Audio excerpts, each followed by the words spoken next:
जन्म से लेकर मरण तक देखिए वो याद दिलाते हैं। कोई शब्द अगर उनका पढ़ोगे तो देखिए वो तुमको अंत तक वो शब्द ले जाएगा। तो 5 शब्दों को मैंने सुनाया, इसको पंचामृत कहते हैं। इसको पंचामृत कहते हैं। छोटे छोटे देखिए शब्द 5। पहला शब्द मैंने सुनाया था कि रहना नहीं देश बिराना है। और दूसरा शब्द क्या सुनाया गया कि मत बांधो गठरिया अपजस की। तीसरा शब्द कौन था? चलत बेरिया हमका ओढ़ावे चदरिया। और चौथा शब्द कौन था? चौथा शब्द था घर लूटे हमार दोपहरिया।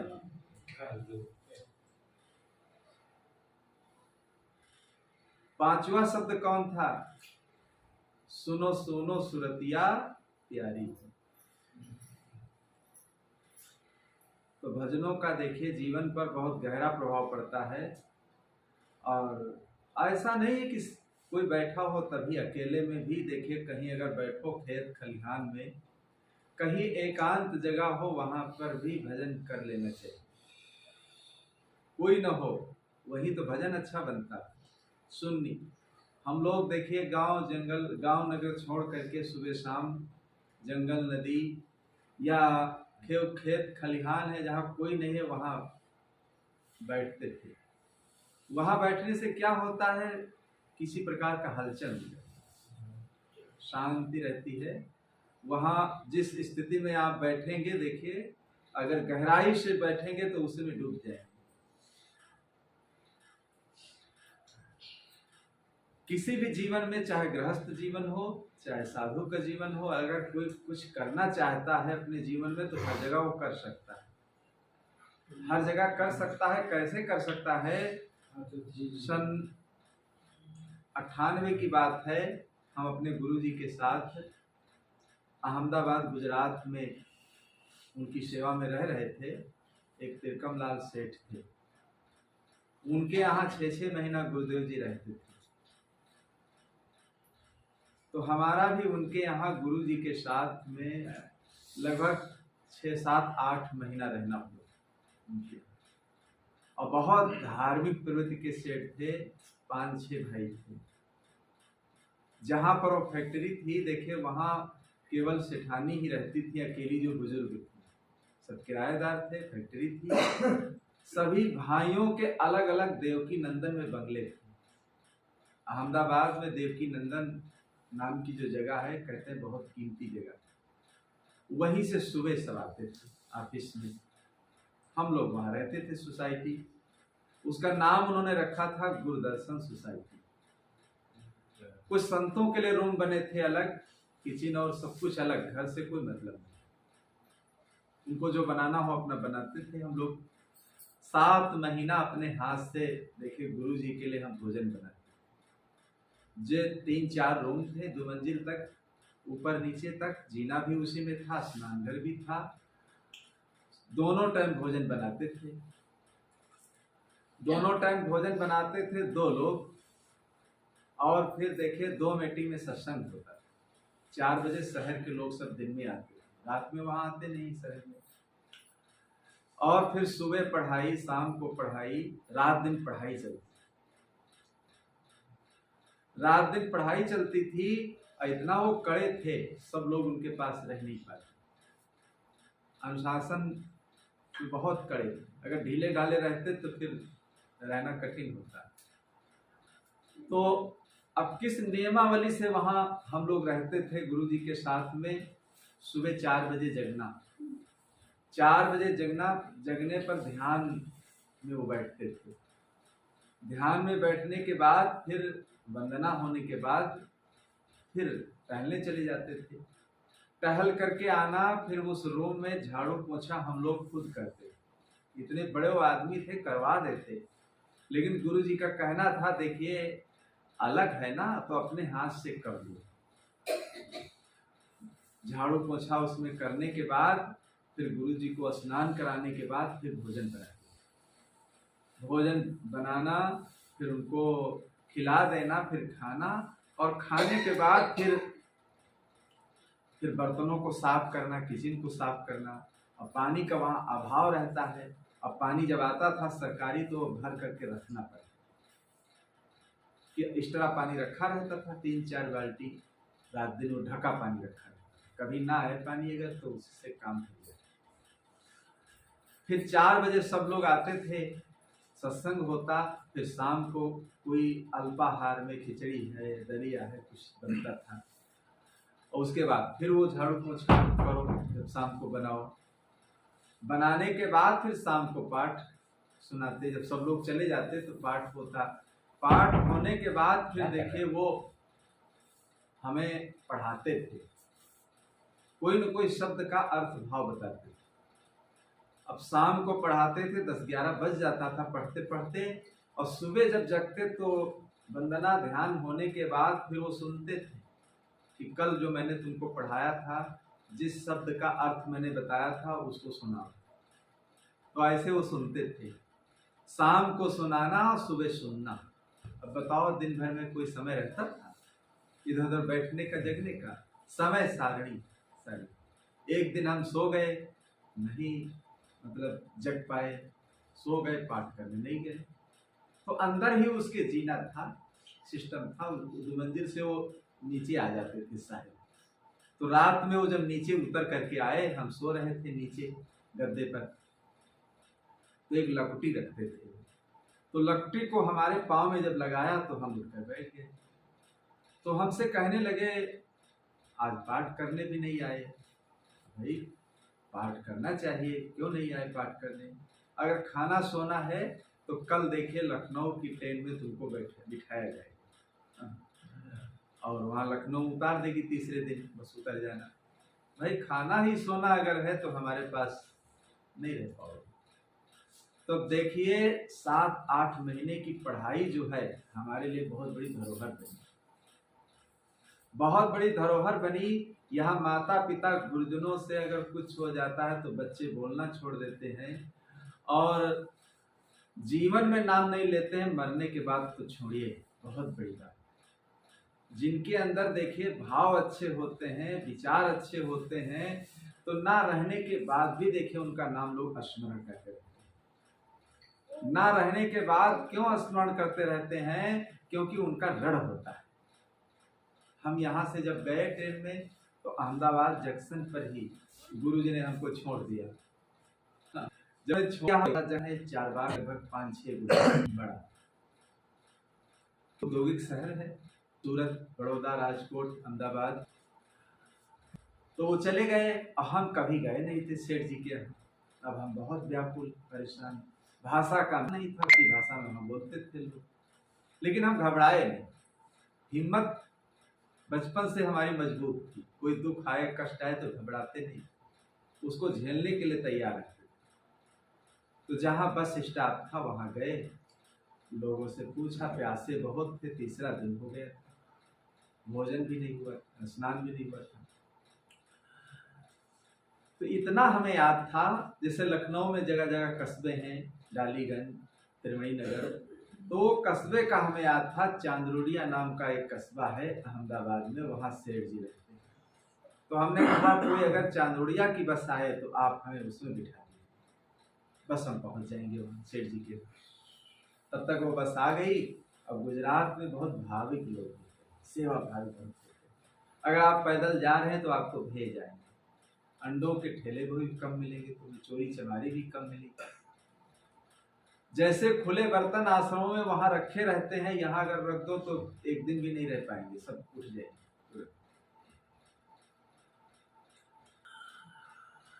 तो जब चांदोड़िया में हम उतर गए, अब वो बहुत बड़ा शहर था, वहां जब तक मकान नंबर हर चीज पता नहीं तो कैसे जुड़ पाओगे। तो पूरा दिन देखिए, चौथा दिन आ गया, पूरा दिन हमने सब दरवाजे दरवाजे से भिखारी लोग नहीं घूमते हैं, ऐसे पूछते रहे सबसे कि कोई यहाँ सेठ जी रहते हैं, नाम उनका याद था हमें, उन्हीं के यहाँ हम जाना चाहते हैं।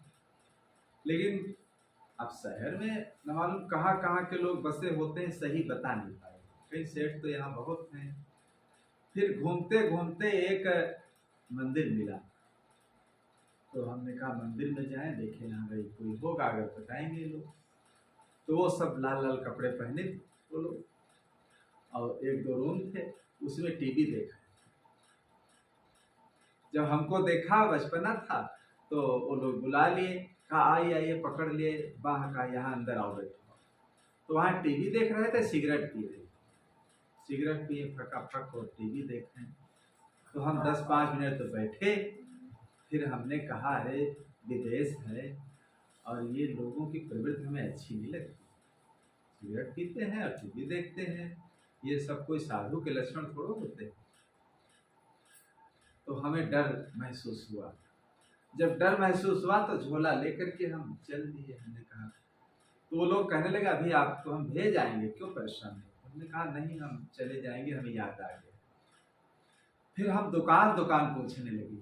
हमने कहा दुकानदारों को पता होगा। तो दुकानदार दुकान दुकान पूछते पूछते देखिए एक पान की दुकान पर पहुंचे, और उनके पिताजी जो थे वही सेठ जी के यहाँ वो नौकरी करते। नौकरी क्या करते थे? संतों की सेवा, और कोई नौकरी नहीं। सब्जी लाना, किचन में क्या क्या चीज कम हो गई है उसको खरीद करके ला करके रखना, सेठ जी से पैसा लेकर के, ये सब सेवा करते। ये ज्यादा लोग आ गए हैं, बिछावन कितना है, क्या है, दाल चावल बचा है कि नहीं बचा है, क्योंकि गुरु जी तो कहते नहीं थे कुछ, चाहे सब खत्म हो जाए तभी वो नहीं कहते। वो चेक करके सेठ जी को बताते थे, तो फिर सेठ जी कह देते थे जो जो चीज कम हो उस करके वहां एक्स्ट्रा रख। तो उनसे जब हमने पूछा यहाँ साहेब बंदगी वाले कोई संत आते हैं, तो उन्होंने एक चौकी थी ऐसे, हमको प्रेम से बैठाया। जब प्रेम से बैठाया तो हमारा दिल ठंडा हुआ, कुछ ठंडा हुआ दिल। कहा आप घबराइए मत, आप कहाँ से आए हैं? हमने कहा हम उत्तर प्रदेश से आए हैं, अहमदाबाद जंक्शन पर छूट गए थे, अब ढूंढते ढूंढते आज चौथा दिन हो गया, तीसरे दिन उतरे, चौथा दिन आ गया, न भोजन न कुछ नहीं, स्नान भी नहीं हुआ, इसलिए हम परेशान हैं। तो एक पर्चे पर लिख करके हमको उन्होंने दिया कि गुरुदर्शन सोसाइटी, त्रिकमलाल सेठ, मूल जी भाई, उनके पिता, वहाँ पिता का नाम आगे लगा करके लिखा जाता है, कोई नाम लिखेंगे तो पिता का नाम जरूर पीछे लिखा जाए। लोगों के नाम में भाई, बहनों के नाम में बहन, यहाँ देवी कुमार जैसे लिखते हैं उत्तर प्रदेश में। कहा जाइए क्रॉसिंग रेलवे पार करने के बाद मिला लेना, जिस गेट में लिखा हो उसी के अंदर चले जाना, बस वहीं मिल जाएंगे आपको संत लोग। तो जैसे मैंने मिलाया और मिला करके फिर अंदर गए, तो बहुत बड़ी जगह थी, एक नीम का पेड़ बहुत विशाल था उसके अंदर। तो हमने झोला रख दिया, इतना त्रास्त हो गए थे, इतना थक गए थे, उसी मिट्टी पर लेट गए। हमने कहा अब तो मिल ही गई है जगह, लेकिन चला चला नहीं जा रहा, तो लेटे रहे कुछ देर तक। ने कहा होगा कि वो छूट गए, उनको जाओ ढूंढ लाओ स्टेशन पर। तो सेठानी ने जब देखा तो वो कहने लगे एक लड़का उधर पड़ा है, एक नीम पे के सफेद सफेद कपड़े पहने, कहीं वही है, उसी को बुला लाओ। आ गए वही। तो अंदर वो बुलाने आए कि यहाँ आप क्यों लेटे हैं, अंदर चलिए, वहाँ यहाँ मिट्टी पर लेट गए। तो हमने कहा देखिए सब कपड़े तो गंदे ही सफर के हैं, तो मिट्टी गोबर क्या, इतना थक गए थे, तो हमने कहा बिछावन उछावन क्या, मिट्टी पर ही लेट। फिर अंदर जब गए तो वहां गुरु जी थे, बंदगी भाव किए, करने के बाद फिर गुरु जी ने कहा तुम आ गए, हमसे कहे तुम आ गए, तो हम जवाब तो हमने नहीं दिया, क्योंकि कोई अगर बात भी है तो बड़े पुरुषों को तुरंत जवाब नहीं देना चाहिए। कोई अपने से बड़ा है, लोगों की आदत होती है, गलती है या नहीं है कुछ भी है, लेकिन खट से जवाब दे देते, वो बात थोड़ा अच्छी नहीं रहती। जवाब हमने नहीं दिया, लेकिन हमारे हृदय में मतलब क्या भाव आया आपको बताना चाहते हैं। हृदय में हमारे ये बात आई, हम आ नहीं गए, हम मर गए। हम आ नहीं गए, हम मर गए गुरुजी, हम मर गए समझो। जीवित तो बैठे लेकिन हम मर गए सब। फिर स्नान किए धीरे से, और कपड़े हमारे पास थे, गुरु जी के कपड़े दिए। और फिर उसी समय वहाँ कार्यक्रम था, तो नेपाल से नेपाली संत आए, जैसे आज फोन आया था, नेपाली संत कुछ आए हैं, आश्रम में आना चाहते थे। आज अभी वही जहाँ खेत में बैठे थे फोन आया। तो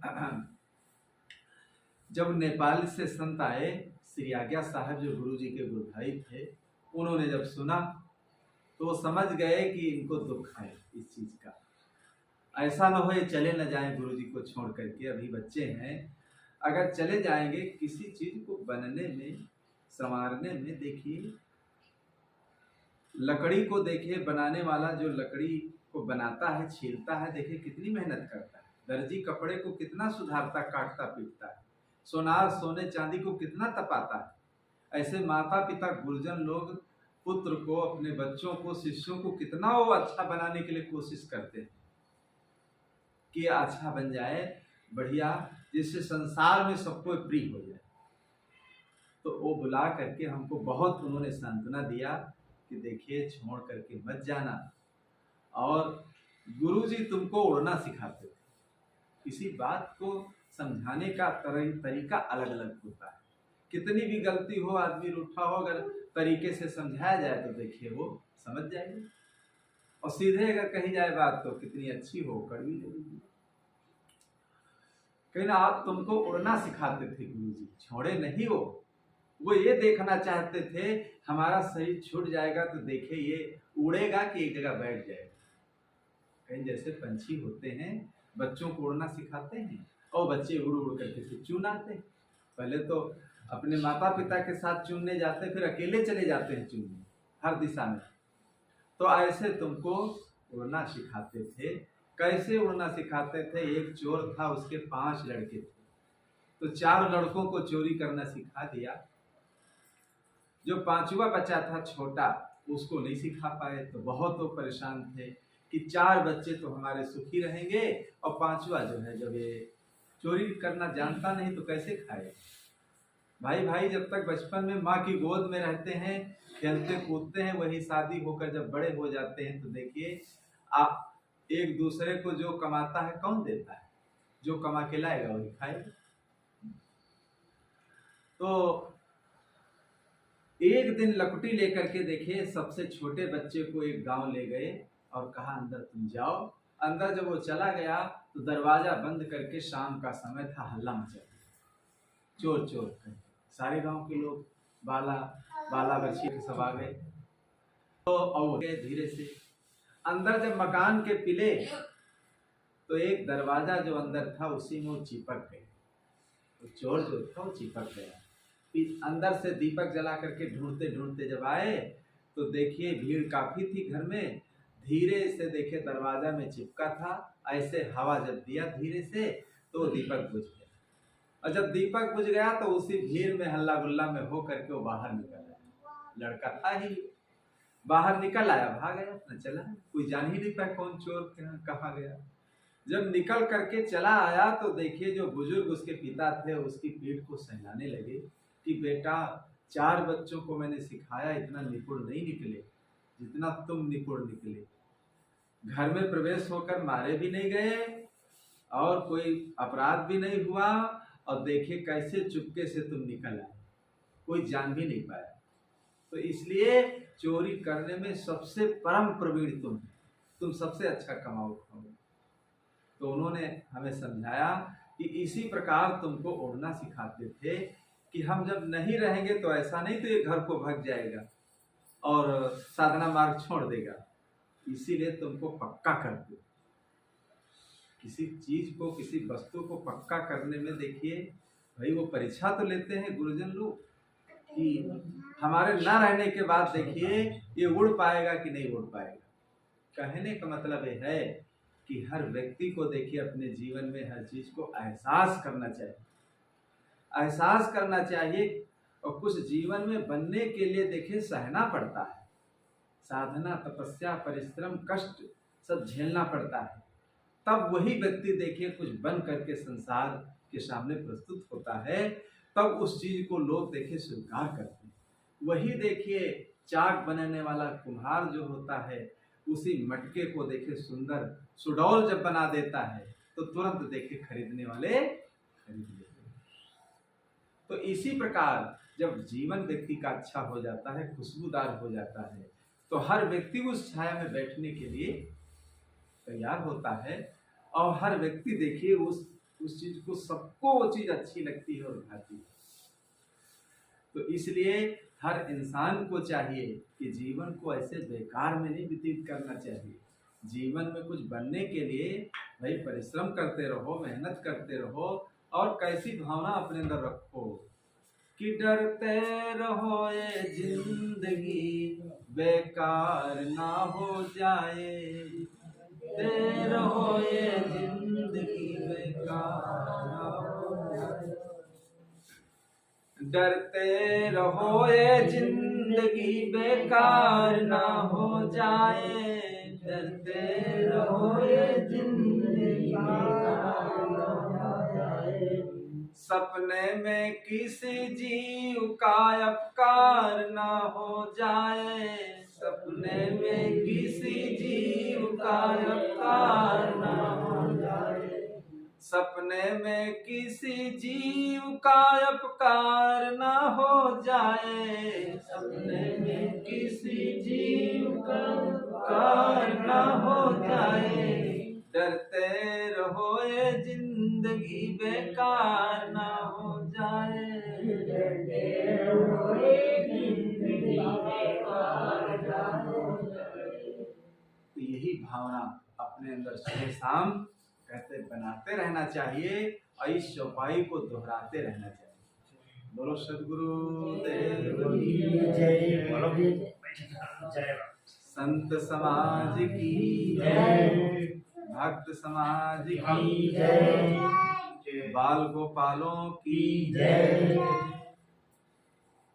सीधे बैठो, भाई आरती करना है।